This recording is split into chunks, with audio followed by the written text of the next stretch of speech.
Welcome to today's episode. I'm here with Sandra Haseley, author, business coach, and keynote speaker for Tony Robbins and Dean Graziosi. Welcome to the Growth Podcast. Thank you for having me. So excited to be here. Yeah, absolutely. My pleasure. Well, we've been getting to know each other and chatting for a little while here before jumping on, and it's actually very fun. I didn't even push record. We've already done a full show, it feels like, right? Yeah. Funny. So, Sandra, for the listeners and the viewers who don't know you quite as well as I do, can you tell us a little bit about yourself, please? Sure. So I like to start with I'm Canadian born and an American now, and I've lived across the U.S. I traveled and moved about 17 times. And I graduated in finance in the traditional education model. I did not like it at all, but I was told to do it because that was the success path. And I was a Division I softball player in university. I loved playing on a team with people, but I wasn't like super on fire for softball. But you know what? Scholarships, right? So I left there and I went into commercial finance for real estate. And I was an analyst for a while. I hated every second of it. But again, success, that's what you have to do. And that's the cost benefit. So it wasn't until I kind of started climbing up the ranks, left the financial analysis and went into become the director of sales and marketing for 2 different companies doing international real estate, where I actually ended up getting fired instead of getting a bonus that I earned. And it was at that point, this is about 10 years into my journey, that I was like, wait, that was supposed to be safe. That was supposed to be the thing that would protect me, that degree, that corporate job, that the benefits and all of that. And that was a total lie. So it was then that I was forced into this entrepreneurial life that I was so terrified of for so long. I never wanted that. And it turns out I'm really good at that. I love it. I'm able to help way more people, and I'm able to like live life on purpose. And really, like, I feel like it's a vocation for me because I'm not only affecting, as a business coach and a speaker, I'm not only affecting their business impact, that they can grow their business and impact more people through that, but I'm also along the way, you know how it is, you're teaching them things, but like the life bit comes in. So I'm ending up helping them in life along the way. So I just feel very, very on purpose every time I show up for my clients and I show up online in any way to help.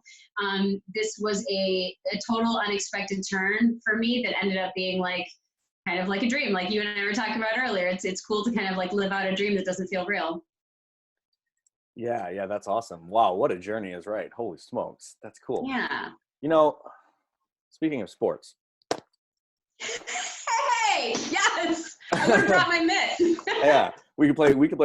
For the listeners who can't see us, I have my baseball glove on here. And we'll play a little virtual catch because yes, these days, at the time of recording this, it's this coronavirus that's going around, right? And before we jump into a lot more about you, because we have a lot to unpack with you and you got a ton of awesome value to bring, but this virtual world that we're in right now, isn't it interesting how folks like you and myself who do a lot of our networking and things on the internet to like you reach and impact more people, that was the main thing that I realized when I transitioned as well. I was like, there's more impact here. Just more reach. Yeah. I was on a tiny little island with like 7 kilometers long, but I could reach the entire world. That's my moment. I was like, oh, this is how I can impact, right? Yeah. But like now people are having all these virtual, like I was on like a virtual house party, it was called, the other day with a bunch of my college friends. And like, they've never been online before. They were like, oh, we can talk on the internet. And we were looking at each other and they were like this. And I was like, man, I'm on Zoom like 10 times a day. But now everybody's waking up to this reality. Isn't that interesting? On just a total side note. Yeah. It's so funny. I was on a virtual birthday party this week. and everyone's, my mother was like, do I have to download this thing? And this is going to be something I don't use. I'm like, believe me, you're about to use it a lot. And so we've got all these different people celebrating my son's birthday. I've got 4 kids and he just turned 5 and he was like, where's everybody? And I'm like, they're here. And he's like, that's it? I'm like, yeah, it's on a screen now. So get used to it, buddy. But it's all, like the board games, people are doing charades, board games, like parties, happy hours, like people are seeing how much difference they can make between the top attire and the bottom attire. Like, look at how fancy I am up top and look at the PJs on the bottom. And it's just like, it's so weird, but so much of it is awesome. It's true. It's true. So are you wearing PJs? I'm actually wearing jeans today. It's kind of a step up. They're stretchy, so Yeah. not Yeah. really that fancy. Yeah, it's funny. It's so funny. It's so funny you say that because it's so true for people who work and integrate and connect online with this top bottom thing. I've literally, my wife laughs at me all the time when I do this. When I'm coaching a sales team, I coach these guys, and one of the rules is you have to dress to impress, even if we're just at home, right? So everybody's wearing a suit, like, full on. I got a tie on, I have my tie clip, and like boxer shorts or PJ sweatpant bottoms. And I do it every time because there's no way I'm putting on pants. Like, why would I put on? I'm gonna wrinkle them. I got to get them out of the dress. No, I'm just gonna wear my comfy clothes. Actually put them on. Yeah. It's a lot of work. I hate pants. Right? Pants are the worst. So it's just so funny. This moment is just such a funny moment in time. But I'm quite. There's always a silver lining around everything. I think a lot of people are actually waking up to the impact that they can have by going virtual, by the amount of people they can reach, and how they can actually change the world positively from sitting at home in their PJs, right? Yeah, exactly. It's cool. It's cool. Okay, so yeah, very interesting stuff. What a cool time. So let's rewind just a little bit. For a lot of the listeners, and myself included, I also transitioned and went through the whole corporate thing and realized some truths about it and then escaped.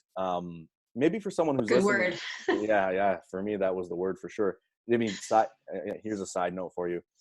When we were in Singapore climbing corporate ladder, I got so just instantly clear that I didn't want to be there that I actually went into my pocket and I paid 2 or 3 months, I can't remember, salary out of my pocket so that I could escape my contract. Right? So nice, because you're locked in for how many years? I was like, I got 3 more months left on this thing. I'll just pay my way out. They were like, you have to pay your full salary. I was like, whatever, I'll pay the whole salary. What's my salary? It's not that much, is it? Damn it. So here, I'll just pay you and I'm out, So yeah, anyways, I hear you. So back when you were in that world, the corporate world, doing all that, and you had some experiences with not meeting your expectations as far as your personal value and how they viewed you. For somebody who's listening to that and they're thinking like, oh yeah, that's cool, but like, she speaks for Tony Robbins and Dan Graciosi. She's an author. Like, she has all these things going on. Of course she could do it. But back then you were, you weren't that person you are now, right? They're in the frame of where they are now. So how did you get the courage and how did you have the self-belief to be able to step out of that reality and confidently walk forward into the reality you're in now? Great question. Okay, so I always qualified myself as very risk averse and very, very careful. And that's why the idea of owning my own business was like such a joke. I'm like, I will always be jump man. I'll always be number 2. Give me your VP position or whatever. I will never be number 1. I want to be the support person because you give me a job and I will rock it and I'll do it better than anyone. And I will put my nose to the grindstone, but I don't want the responsibility and risk of being number 1. So it took getting fired to push me into this entrepreneurial space. And so while I was doing freelance and business coaching all the way along, I was actually doing business coaching while I was in commercial real estate too. All these tenants, all these leases to grow and build. So, but my husband is a chiropractor and he was getting very frustrated for the office that he was working for. And it was kind of like all the worlds collided and we needed to the opportunity presented itself for a really low rent, for a really easy way to get into owning our own space and creating our own brand. And I was like, I don't own anything. I don't know how to make a business. I can be the director and marketer all day long, or the director of sales and marketing, but I don't know how to run a medical clinic. Like, I have no idea what I'm doing. So I Googled everything because I had to. Like, at this point, I was pregnant with my third, and we were like, I had over 400 applications go out. I'm talking about like, I closed multi-million-dollars in sales for real estate internationally. I had the best connections in my area. I knew all the VPs and owners and execs of everywhere. and I could not get a job. I was being blackballed from the industry and I could not get a job. Aside from that, even outside of industries, I was looking for jobs anywhere and I couldn't get anything. So I believe God was like closing, slamming doors left and right for me, pushing me into this space. And it took me about 2 years before I put my hands up and said, fine, I guess I'll try entrepreneurial, whatever. And this opportunity came. And so I said, okay, let's say yes to it. I don't know what I'm doing, but I know that I'm going to try until I fail. Like it either works or it doesn't. So I look back now and kind of back way to answer your question is I look back now and why didn't I have enough courage? Like it took me getting fired to do something. Like I wasted years where I could have been happier. I could have been changing people's lives instead of like making a company richer with better lease and sale transactions. Like this is something that's more on purpose and helpful. And I'm impacting families' lives and relationships and they're impacting other people through that. And so, so I think that people underestimate Google and asking advice from other experts. And I think they overvalue their degree. Like it's this big, beautiful thing that's going to save you. It's like, you don't need a friggin' degree at all. And I tell my kids the same thing. I've always, since this happened years ago, I have told my children who are, the oldest ones are 12 and 14, I've said trade school, entrepreneurial space, service-based industry, online space. Like I want you to be good at school because I want you to be disciplined. It's not about the grades. It's about showing up. So those habits will support you in your life, but like, I don't need to like pressure them to get all these good grades. I want them to be successful and I don't want them to over respect the traditional education model, I guess, because I feel like that was a big failure for me. Yeah, that's a big one. That's a huge one. I think there's a shift going on energetically in the world where people are realizing that, the degree, it's something that previous generations placed a lot of weight on, and rightly so, because that's what they knew, right? But now you can see that the world, maybe you've read the book, The World is Flat. It's an old, nice book. It's not about, it's not, by the way, it's not about the world being flat. Okay, everybody, the world's not flat. It's about saying how we're all connected and everything's very close to us now, we can touch. So as the world's getting smaller, like right now we're chatting on Zoom from many, many miles apart, you can realize that, you don't have to go get that degree and go get that job in downtown core to go make money. Yeah. You can come on here, you can impact, you can travel very easily, you can go around the world, you can speak all over stages, you can go to Kenya and build schools, you can do all sorts of things. The world is literally your oyster now, and people are like waking up to that fact. And when you realize that the traditional schooling system, it really sets you up to jump into the corporate space and to get into that that sort of 9-to-5 grind. It's literally breeding you for that. That's cool. We need that as well, but you don't have to go that route, right? There's many other ways you can go. And I think more and more people are learning than waking up to this, especially like my wife and I go to Bali all the time. And one of the places that we love going, not going, but like are aware of, and we see it, we can't actually go into it, is the Green School. Maybe you've heard of the Green School in Bali. It's a school for kids, obviously, but it's kindergarten up to grade 7 or 8, like just before high school.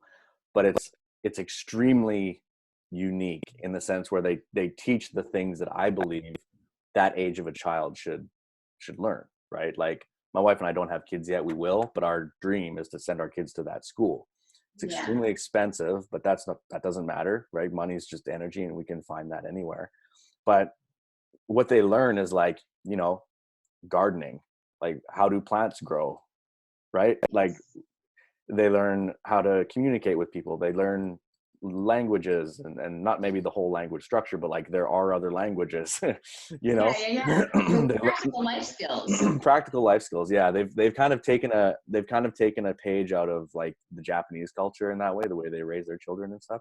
It's an open environment, they're all kind of together running around. It's like 90% of the thing is playing, like they're art and using their mind. They're developing their imagination and stuff. So I think the more and more of that happens, and the less and less of sit in a classroom and stare at and memorize dates. Like when did the president die? Like, hello, we have Google now. You don't need to take up your mind with that stuff. Yeah. So the more and more that's happening, the more and more I think society will shift that way. So it's funny for people like in our age range, we're kind of in the middle. I always say this to people, right? The older generation, they were kind of stuck with that model. The younger generation understands now, and they will be open, and they'll go out, be more entrepreneurs. It's cool to be an entrepreneur now for young kids. Whereas before it was like, that's risky. That's risky. Yeah. It's like, It's no, not a real job. yeah, it's not a real job. It's like, actually it creates the job that you're talking about anyway. So yeah, it's an interesting moment. So when you were going through this transition, and you know, you were excuse me, you were finding yourself there, and sort of, it took you a little bit of time, but that's completely normal. You were in a moment there in space and time. What was going on inwardly, excuse me, that nobody else could see? A lot of doubt, a lot of fear, a lot of, I've never done this before, so I don't know how I could make this successful. I didn't have anybody in my life that had owned their own business. I didn't have anybody that was an entrepreneur, and so this wasn't a model that was like, that felt safe. I wasn't familiar with it. I didn't know what it was supposed to look like. I didn't know what success was really supposed to look like, other than other people are supposed to think that you're great. I didn't know what it was supposed to look like. So I was scared that I was doing it wrong. I was scared that I wasn't growing fast enough. I was scared that I could lose it all. I was scared that it would all be on my shoulders. It would be my fault if it did. And then everybody would hate me, and I would ruin my kids' lives. And I would, like, these are the things that I was thinking of alongside all of the innovation and the objective thinking and the creative play, and trying to troubleshoot through these new problems, because I would get new problems every day, because this whole thing was new to me. So I would do what I knew, and that was like 10%. And then I would just find out everything that I didn't. And what happened when I decided, it was a matter of committing to doing that, though. It was a matter of saying, like, I feel all these things in my body. My body's feeling tense, or it's feeling scared, or I get like jolts of excitement and happiness and hope and joy. But like, no matter what, I have to keep going, because like, basically my boats were burned at that point, right? Like, I had already done corporate. It didn't work. And I tried to go back in a lot of different ways in any job, and I couldn't get the job. At that time, the unemployment rate was really, really high. But the president had shut down long-term unemployment. So I was getting no help at all. And I was still suffering from a car accident that was work-related from before. There was just like a lot going on, and I couldn't get any help from anywhere anymore. It was up to me. So it was like, I don't like this. I'm not comfortable here. You either need to like stay resentful, Sandra, or you need to like buck up and just do the things and like get in love with it. Because if this is your new normal and you've committed to this, and you decide not to do it anymore, then that is your choice to fail. So I'm okay with failing when I've tried my hardest, but it was wrestling with the fear of failure. If this is my best and I'm trying my hardest and I still fail, how worth it could I be for anybody, for anything? And so I think that there's a lot of that. There's still that, like, right? Like, that's still happening. I still get those feelings. And especially now when things are shifting, like my husband and I own a brick and mortar. Like, we own Buffalo, New York's most highly successful all-natural weight loss program, but it's in a building and people are not allowed to come in. And like, you know, there's fear there too. Like, a lot of people are experiencing that. We are not alone. There's also a feeling of, because we're not alone, it's okay. I have more peace in my body than I did when things were like going better and less scary than I do now. Like, when things are looking tumultuous out there, and there should be more fear, I feel peace and I feel settled, because I'll still do the things. I know what it's like to go through those ups and downs in business, of my own business, and still come out okay. And like you talked about, when you had to shift and transition things online, it's like, so if our worst case scenario in the business world is bankruptcy, how many millionaires have rebuilt from bankruptcy? I mean, it's endless. Like, is that really our worst case scenario? Okay, whatever, let's just build again. So I think it's getting to the worst case scenario too, when I feel those feelings and I have that tension in my body. I do a lot of meditation and prayer, but deciding that, like, okay, what's your worst case scenario though, Sandra? Like, how bad is it really gonna be? Has like God ever left you stranded and those 4 kids ever gone like without food or shelter? Nope. Okay, you're fine. So it's like hitting the reset button like that almost every day. Yeah, absolutely. You hit something very crucial there. When I went through the roughest patch in our family's life, it was recently, right? It was about a year and a half ago. We discussed this a little bit before coming on. It was, I transitioned from corporate into brick and mortar and owning, I think we had about 20 different brick and mortar businesses that we were at some fashion either investors or consulting for, or had our fingers in it somehow. And when they all went away, literally in the same month, everything stopped. That completely broke us, right? We went from positive cash flow and pretty nice lifestyle to the bank calling me every day, and I don't know where that's going to come from. And they're foreclosing buildings, and it just completely flipped on its head. And it spun me into a bit of a depression, as it would for a lot of people, right? Like I all of a sudden I was like, not myself anymore. I wasn't running. I wasn't doing the things that I usually did to get my energy up. And I started kind of going in a spiral, right? And I was in that spiral for probably 2 months.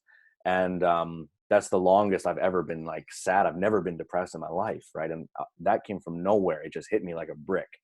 And I was just boom. And then I kind of picked myself out of it through, a lot of inner work, meditation, a lot of journaling and thinking, and just getting my thoughts out and just kind of sorting out what's going on.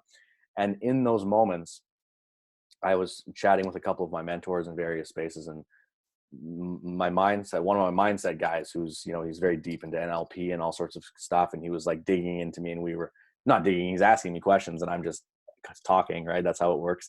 And he's coaching me through the process a little bit. And I started realizing that if I really looked at myself objectively, like as an observer, I could see that I still had everything, right? Like we still had the amazing house, right? We were living in, we were renting a portion of a house of our best friend there who has a beautiful beach home. So we had a portion of it and we lived in that. I was like, still have the nice home.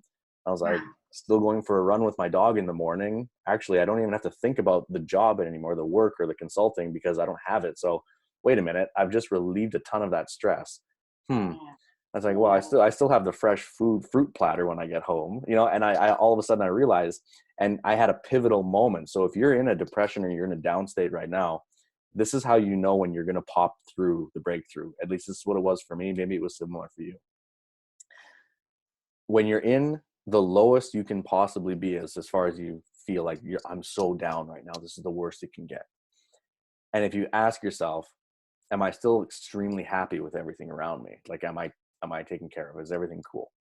And I realized I'm actually the happiest I've ever been, because I had time to go for my runs, and I was practicing yoga. Like instead of half an hour, I was doing 2 hours, and instead of reading 10 pages a day, I was reading like 110. Like I literally was going through a book every 3 days.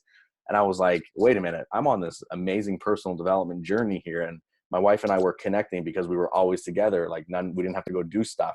We were always together. And I was like, actually, this is like the best moment ever right now. This is actually amazing.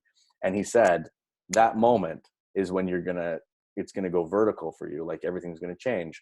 And it was exactly in that moment when we decided, maybe we should pivot and move to Europe. And maybe I should pivot and actually focus on this internet stuff that I've been kind of looking at for a little while.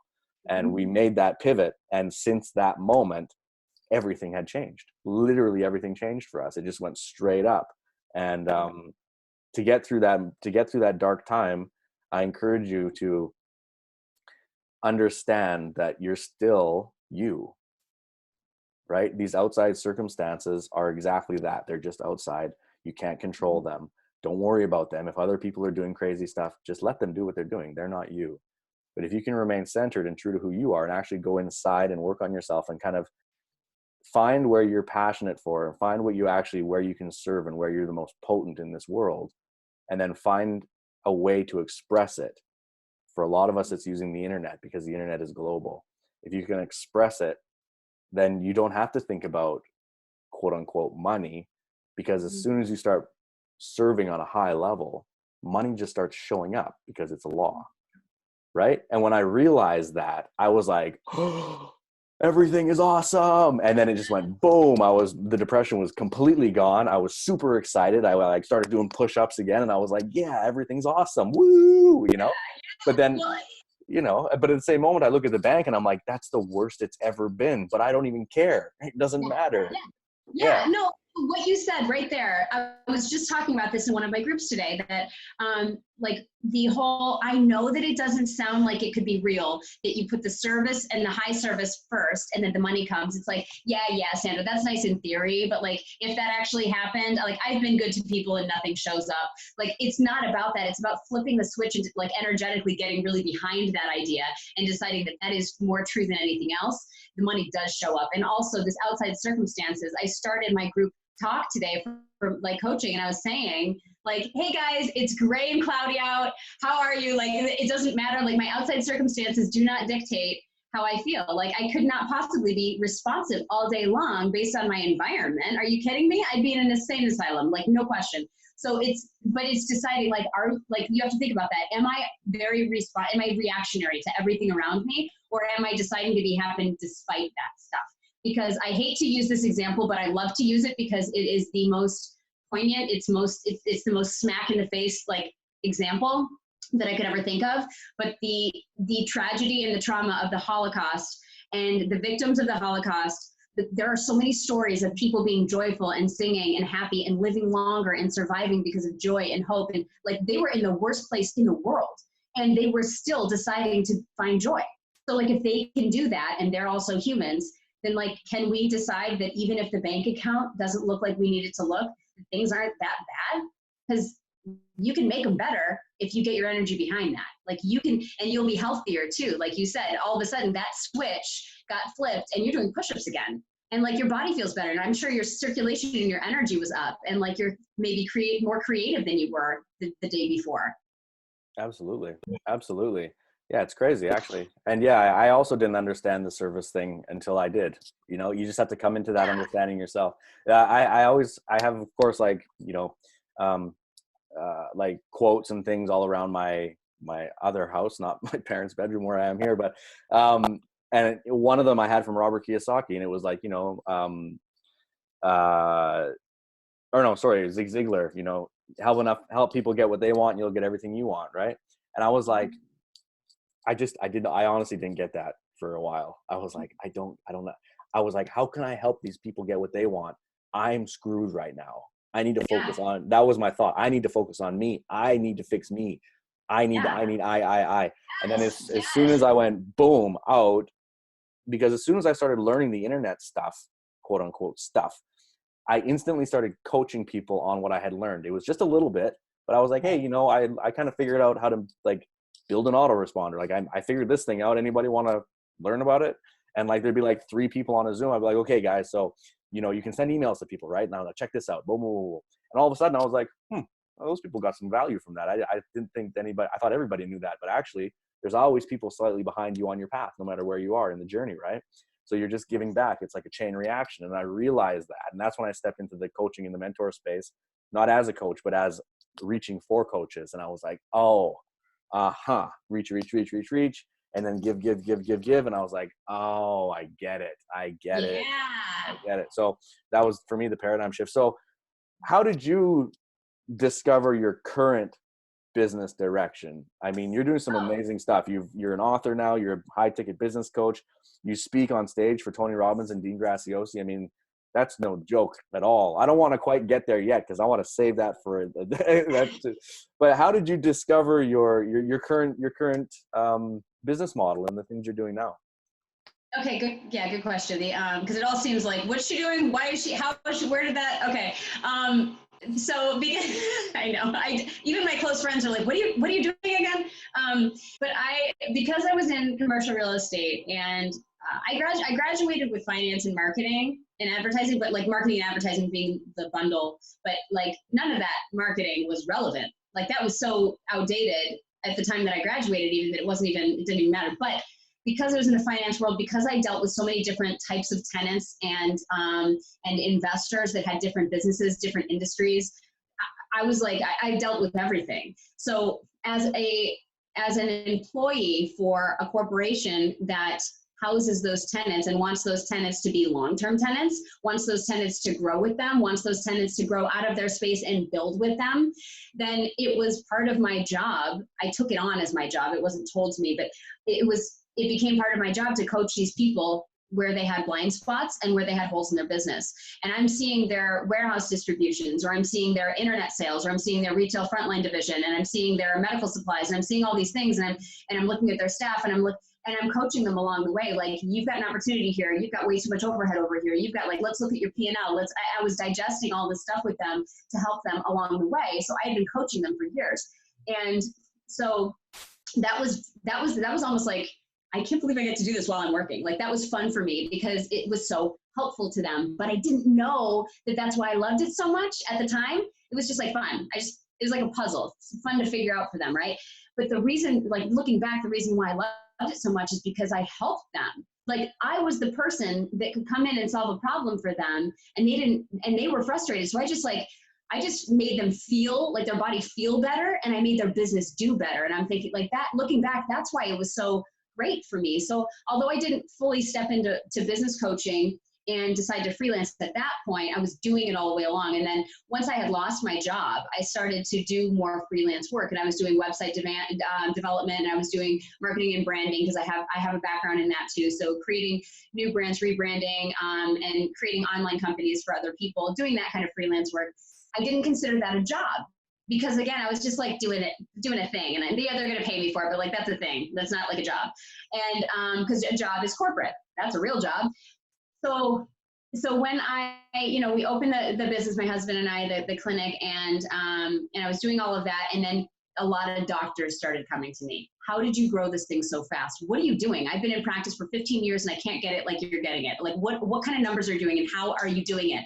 And I'm like, how are you not doing it? That was kind of easy. But like, I was Googling everything and trying everything. And these people, like, doctors have the disadvantage of not taking any business at all. So they've got no business sense. Typically, not always, typically, unless they do the work for it. And they're all just like, they got this insane specialty, but like, they don't know how to run their business. So they're all asking me, and I'm going, So I started coaching them on an like individual basis. And they're like, their minds are being blown away by things like you said, like the autoresponder. I'm like, how did you not know? But how old are you that you don't know?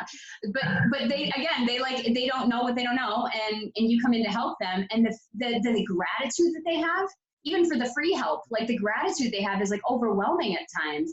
And so when we came into this space, it was about 2019, early 2019, a little over a year ago, where I was starting to feel less satisfied with the health clinic, in that I didn't find myself I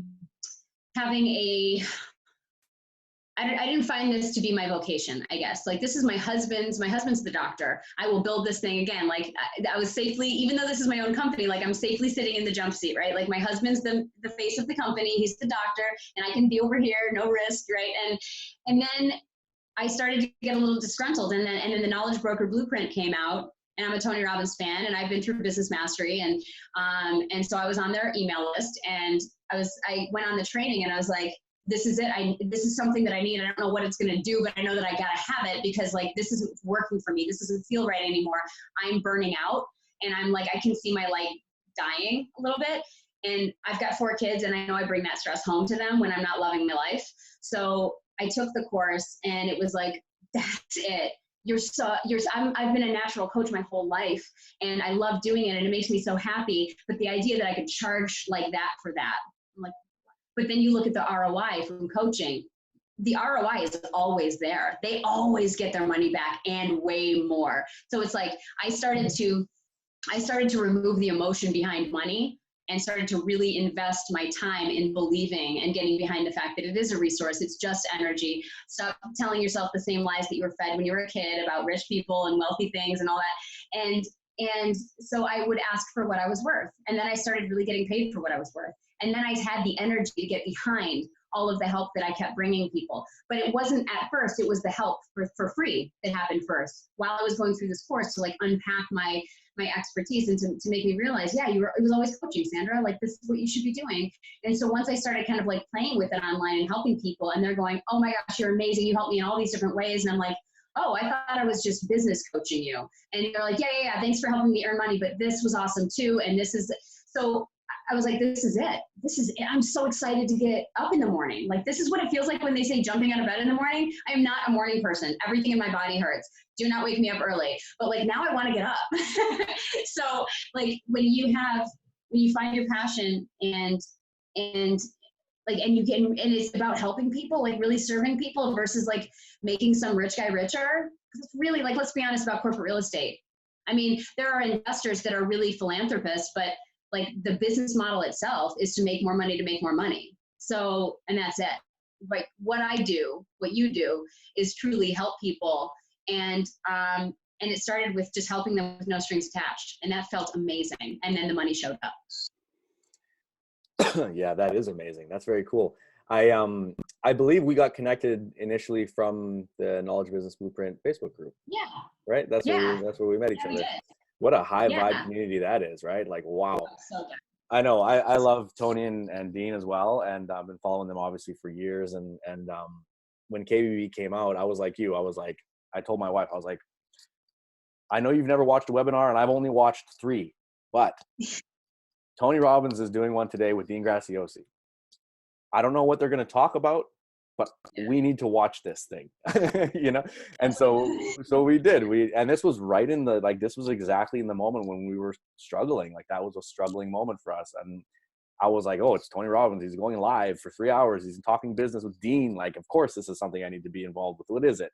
And as soon as I started watching it, I was like, this is interesting. I wonder what this, and I wasn't quite where you were at that moment, right? Like, I didn't click like, oh, this is what I should be doing. It actually woke me up to, oh, people are doing this. You know, like, I was like, oh, like, people do like online masterminds and stuff. Like, I had no idea. I was too busy running beach resorts and stuff. I was completely offline. I only went online to check my email for work. Like, you know, I didn't do Zooms and stuff. I had no idea about this stuff. And I was like, what do you mean online mastermind? What do you mean coaching? Like, I have a mentor, but like, I got to fly to him or whatever, you know, and when we meet up for like a dinner when we're in the same town kind of thing. And that opened me up for sure. I was like, this is cool. So I bought the KBB instantly. I went through it very fast. And I was like, I had the feeling, now coach me through this a little bit, because a lot of people listening probably feel this. And I felt it as well. And it took a mind shift for me to get through it. The feeling of, I'm not good enough. I'm not worthy. Why do I have the right to coach people? Yeah. What's your opinion on coaching and why almost anyone can be a coach, actually? What do you think about coaching? Okay. So good. This is so good. Okay. So, I'm pretty deep into my faith, and I just kind of got there really. I dabbled since I was about 7 years old, but I really just finally started falling into love with my faith, and I really believe that that because God said we're worthy, we are. And if he is the creator of everything, and he decided to make me a certain way, then that's all there is to it. And I don't get to be the one to say like, no, you didn't do it good enough. Probably messed up a little bit though. Like, I get to make mistakes and everything, but I don't get to say that I'm not worthy of things. And when it comes to coaching people or earning money, like we'll take money for instance, because it's an easy one for people to wrap their heads around. When it's just a resource, if you think of it just as a resource or just energy, it's the same thing for me as if I take a deep breath. Do I feel bad about it because I took a lot of air in? Do I feel like I took more than like the little kid who has smaller lungs? Do I feel bad that like, oh, now the trees are going to have to work harder to make more oxygen? Or do I feel like I'm taking it from somebody else? Like, I don't feel that way. So why should I feel that way about money, which is also just a resource, an exchange of goods and services and value. And so when it comes to being worthy, it's like, I'm not the best. Nobody's the best. There's nobody that's the best. There's always going to be somebody moving into the better spot and getting kicked out every second and every moment. So nobody's the best at anything. And maybe they are for a split second momentarily, but then somebody else is the best. So it's like, it's not a static thing. So if nobody's the best, then who can you help? Somebody that's not as good as you? Perfect. Go help them. That's it. That's all there is to it. Go help them. They need the help. And you know what? Maybe they won't be connected to the better version of you.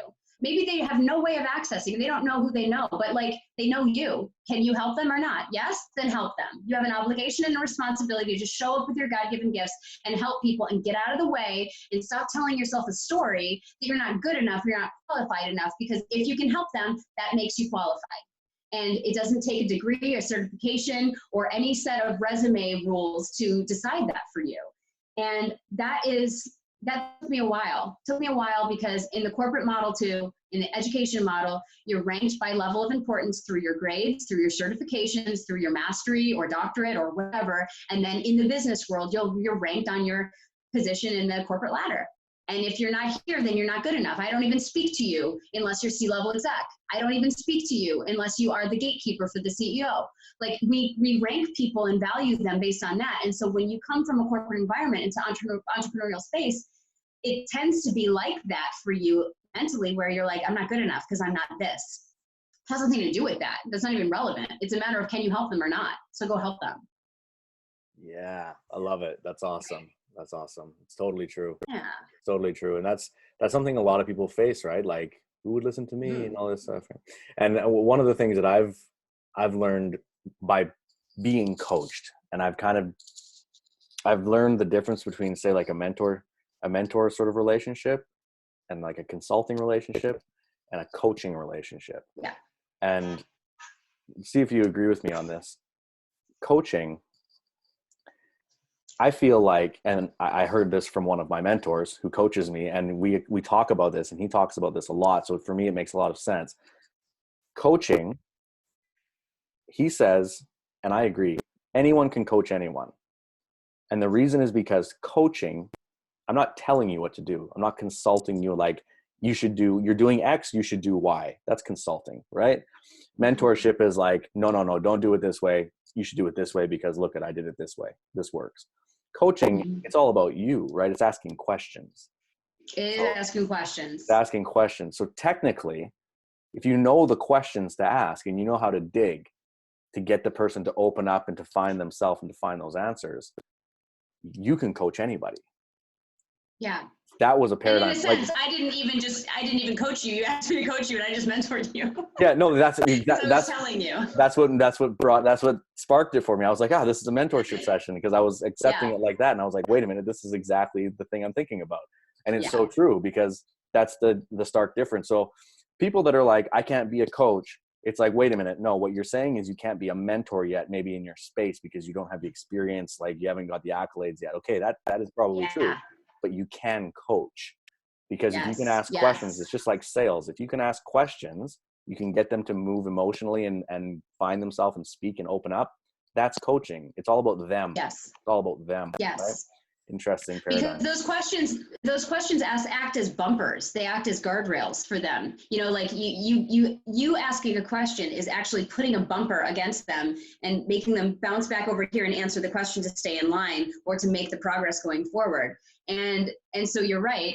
It's absolutely something that other people can do. And yeah, mentorship, but people get those terms confused a lot because they're thrown around kind of like interchangeably, I guess, all over the place. People use them improperly, I think. And you're right, making that distinction between those two things is very important. The coaching piece is for everyone. Yeah, absolutely. I love it. That's super important to understand, for sure. Yeah. So, okay, before we talk about Tony and Dean and your keynotes and things you're doing there, because that fascinates me. I have I've meditated and envisioned myself speaking on many stages in my life, and I know that that's where I'm going to be impacting, for sure. So yes. I'm very interested to hear about that journey a little bit. But before we go there, as far as planting seeds and things, it's the growth podcast, right? We're all about growth here. So I always use the metaphor of a seed, and a seed has all the energy and everything it needs to grow into a tree, but it's just a little seed. You can't see it, right? So people a lot of times feel like, I'm putting in the work and I'm not getting the reaction. I'm not getting the result yet. And you have to think of it as a seed. You plant it today and you harvest it in the summer. Like, it takes some time. So it's all about planting seeds continuously every day, and the harvest will come eventually, right? So as far as planting seeds and things like this, it always comes down to resources, books, things that are, helped you along your journey to plant various seeds for yourself, right? And work on yourself throughout your journey, because clearly you've been on the self-development path a long time. It's very obvious when you speak to someone, and it's very obvious with you. So do you have any books or favorite resources that you liked or that helped you throughout your journey? You know what? I would say that the first contemplative kind of mental awareness and emotional shifting that I started to learn from, because I play with a lot of different types of tutorials, audiobooks, podcasts, like YouTube's. But Bob Proctor was the first one that I remember hearing about when it came to like deciding what your life would look like, deciding to help co-create what your life could be, or deciding to envision your future and then just make it. And the idea of meditation and all of that. And to me, that sounded like a lot of wasted time. Okay, so I could meditate and spend 30 minutes quiet in a room thinking about a lot of stuff that doesn't feel like meditation because I can't control my thoughts. Or I could get down to business making phone calls. Let me just get down to business making phone calls. Like, so I would tend to like respect the money making activities and the work activities over the mindset activities. And like, it was a slow drip. I'm a slow learner when it comes to this stuff, but little by little, when I would implement tiny pieces of advice from like Bob Proctor or just the Bible or Abraham Hicks or Gabby Bernstein, and Tony Robbins, and I would see those little things, and I would pay attention. The more you hear things, the more they sit in your subconscious. They come up again, and they kind of like rub up against you, and you're like, I should look at that. And the more I kind of tested those ideas and tried them and stopped resisting the idea of meditation or quietness, like even guided meditation, because I'm still doing guided meditation, not my own. Like, I need to be guided still. I'm at that phase. But I didn't know that there was like a physical reaction that happens in meditation where you do spark creativity and energy and feeling in your body that feels good and better. And all of a sudden you stop worrying, you stop caring about the other stuff. Like the outside circumstances stop becoming so important.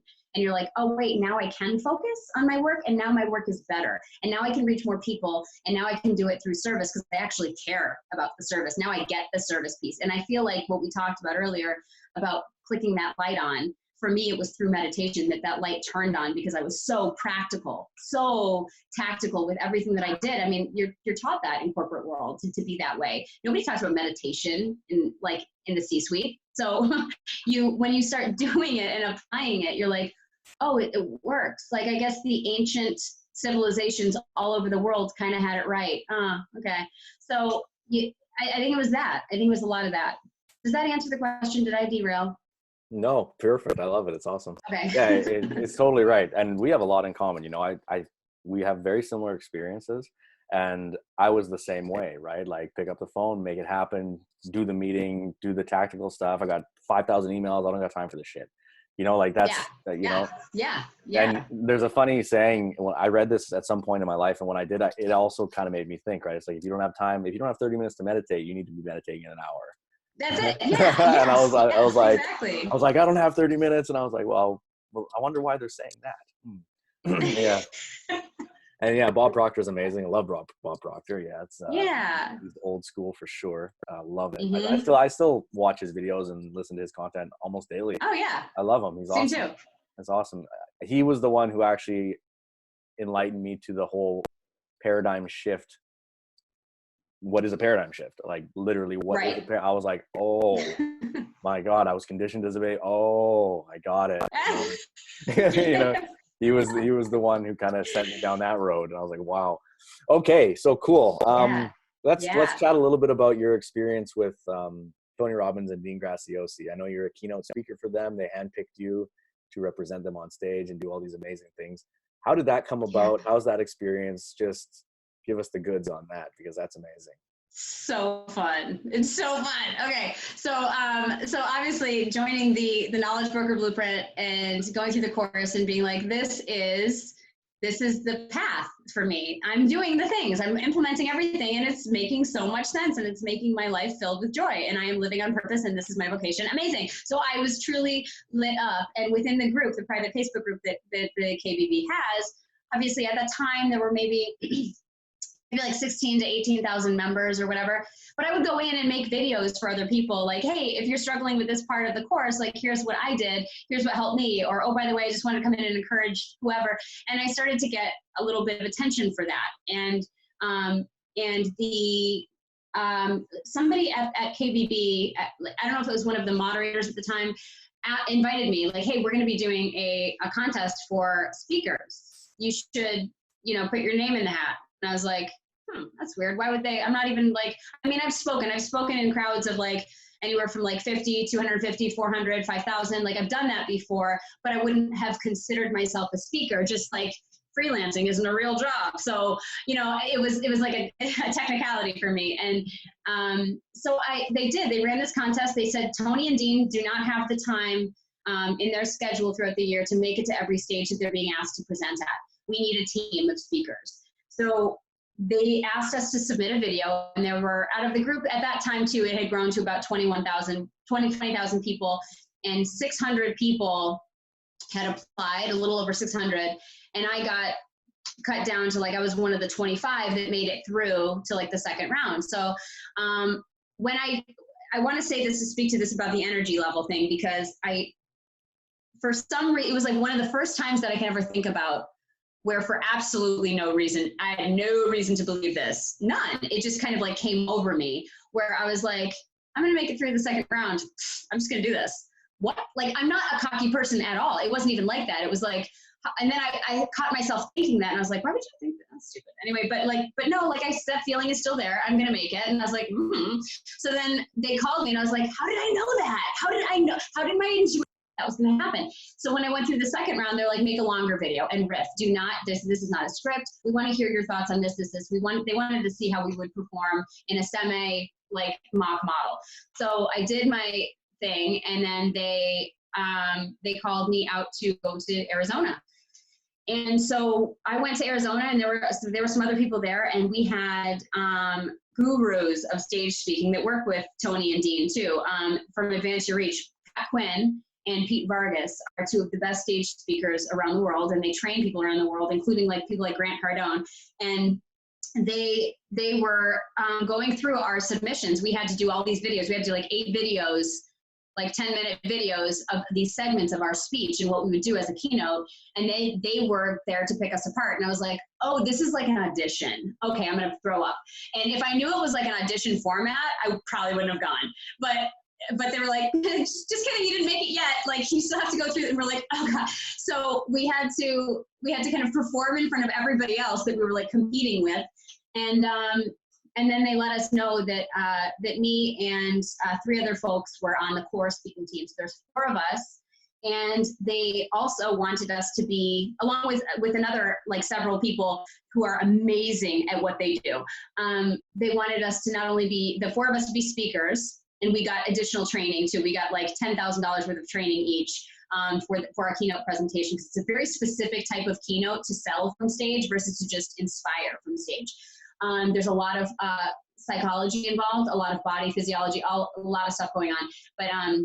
But then they asked us to train their workshops, because they were doing these KBB implementation labs to get these people who've gone through the course, like, cool, you went through the course, now do something about it. Like, some people just need that hand-holding. So they would go into the workshops, and we got to train them. And I was like, this is my best life for sure. Like, I get to come in here and play with people for 2 days and get them like the business launched into, this is so much fun. This is like business coaching on steroids in 2 days.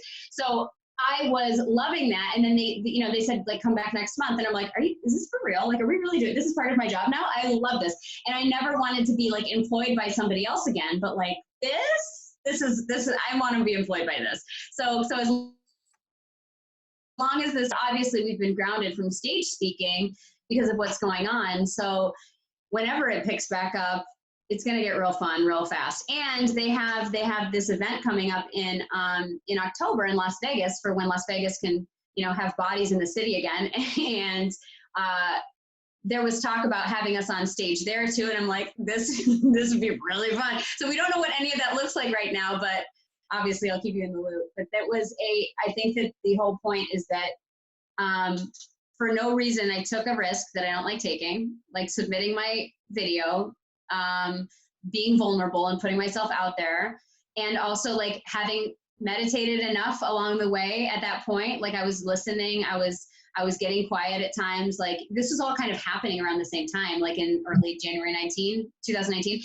This is when that all started to happen. So the feeling of like, do this, that prompting that your inner self gives you, to do something, to urge you to take action on something, that's what meditation can do too, to say like, hey, go here. No, go here. Like, go here now. Stop hesitating. Don't, don't second guess, like, let's go. Because if you're being obedient to that voice, then you're going to make it.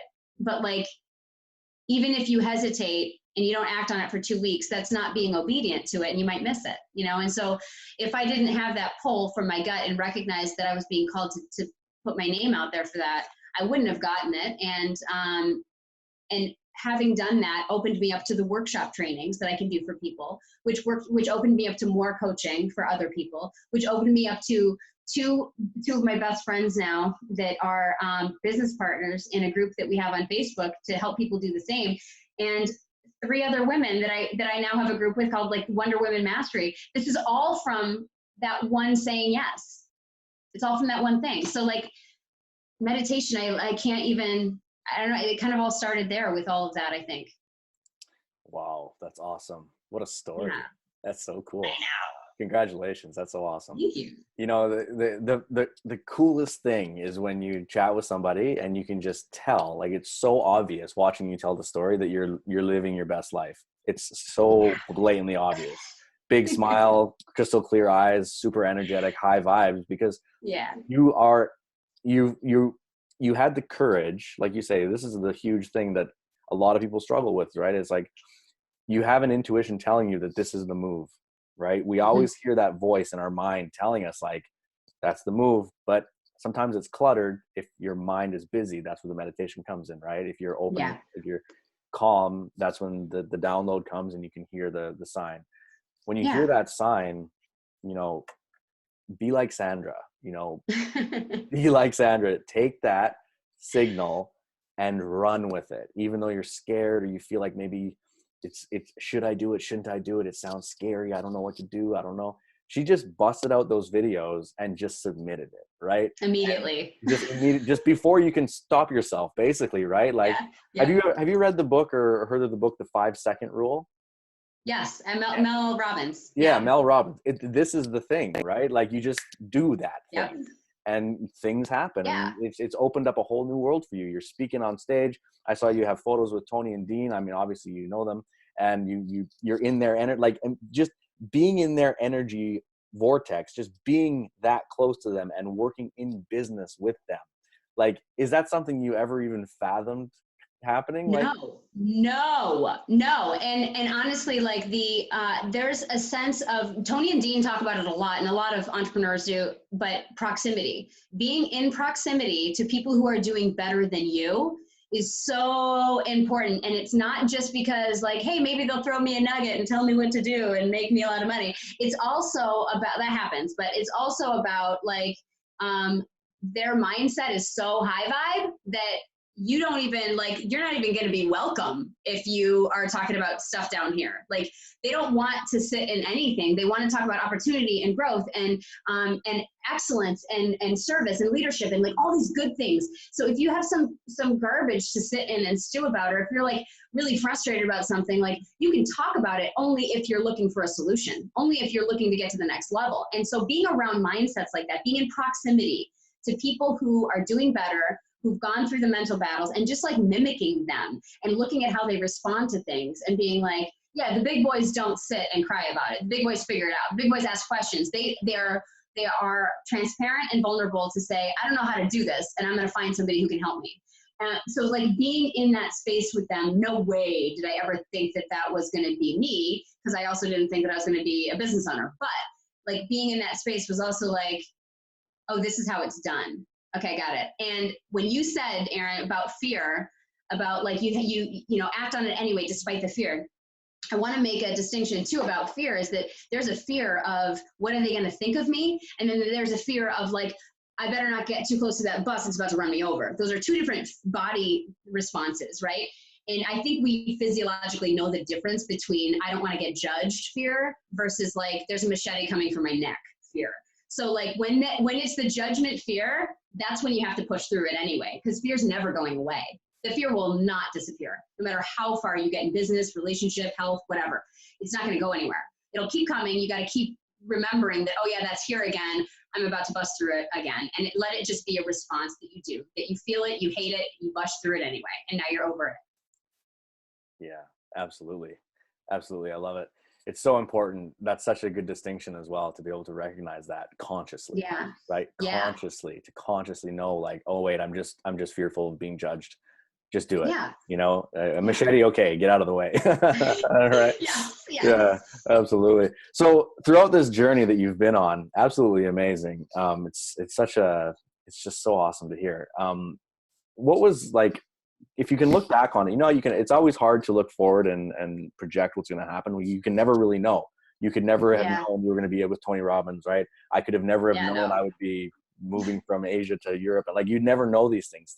Life happens, and you have to pivot and respond and do your thing. But you can look back and connect the dots, right? Mm-hmm. And you can always look back and connect the dots and realize, like, oh, that hardship there, that was the lesson that made me pivot to there. And then you did that thing, and then, okay, and then I met that person, and then I learned that, and I pivoted over there, and I did this, and you can connect it all the way to your present day. And if you have the presence to look back and actually connect those dots and be grateful for the person who got you where you are now, right?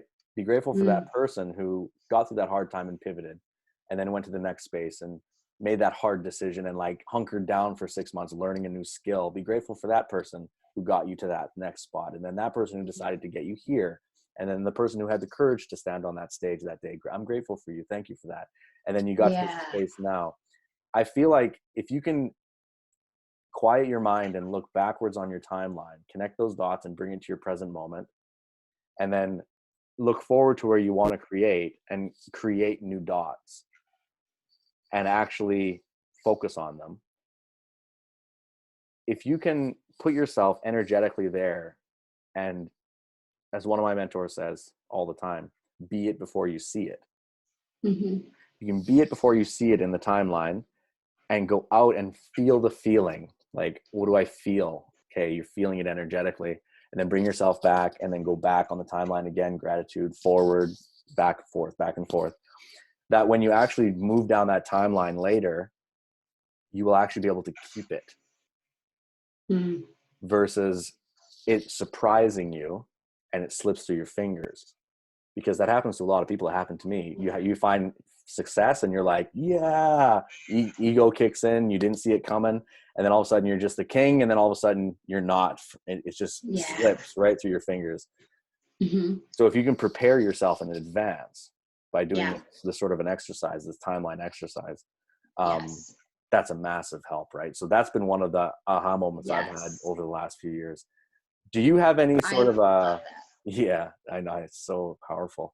Do you have any like, for me, that was a big transformation, was the gratitude looking backward. That was a huge one for me.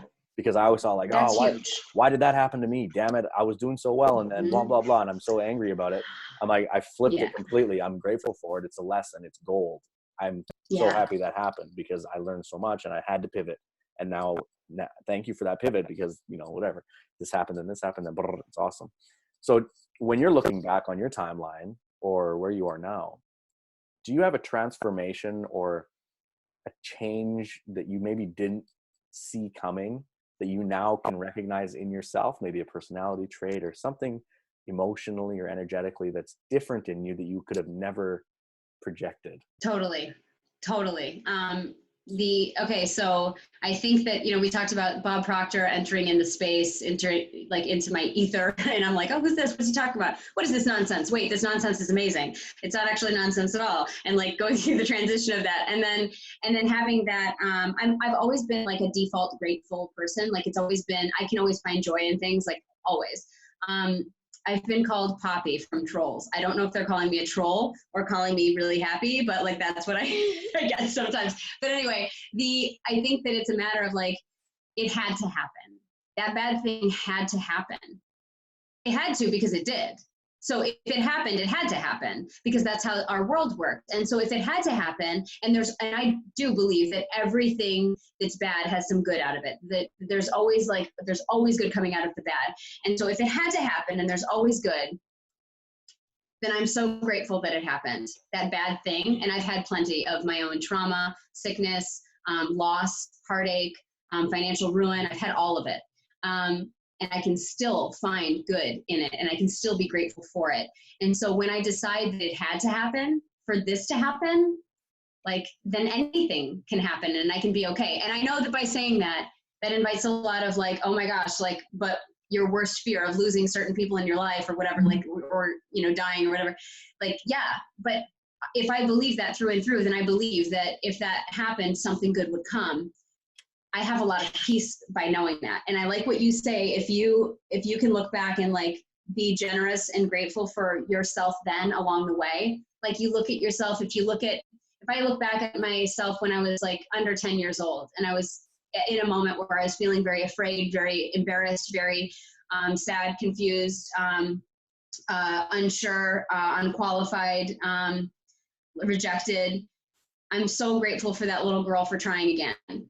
Like, I'm so grateful for her to, like, I wish I could go back there and say, it's going to be okay. Like, you're going to do it and you're going to get stronger.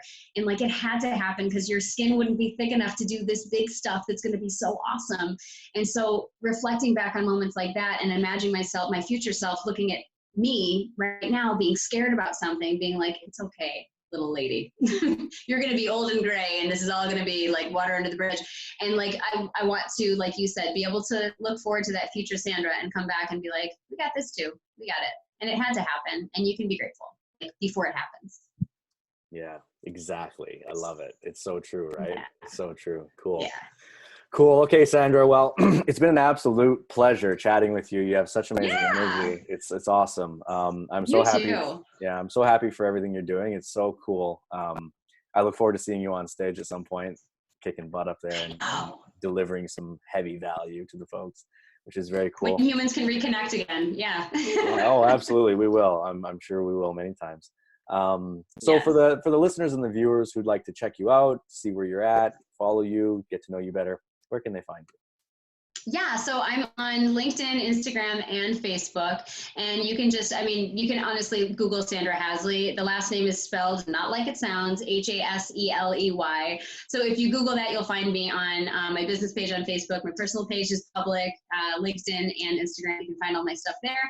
And my groups are listed within my profile. So I love connecting with people and the relationship building. Like, this is gold. Like, we connected together in that group and I was like, oh, he seems like he's doing awesome stuff. He seems like a great guy. And now that I've gotten to meet you, it's like, I'm so right. I love it when I'm right. And like, people are worth investing your time into, like, this is great. So yeah, feel free to connect with me. I love getting to know new people. Yeah, absolutely. It's been amazing, Sandra. Thank you so much for being on the Growth Podcast. All of her links are in the show notes. And we'll see you inside the KBB group. Yeah. Take care, Aaron. You too.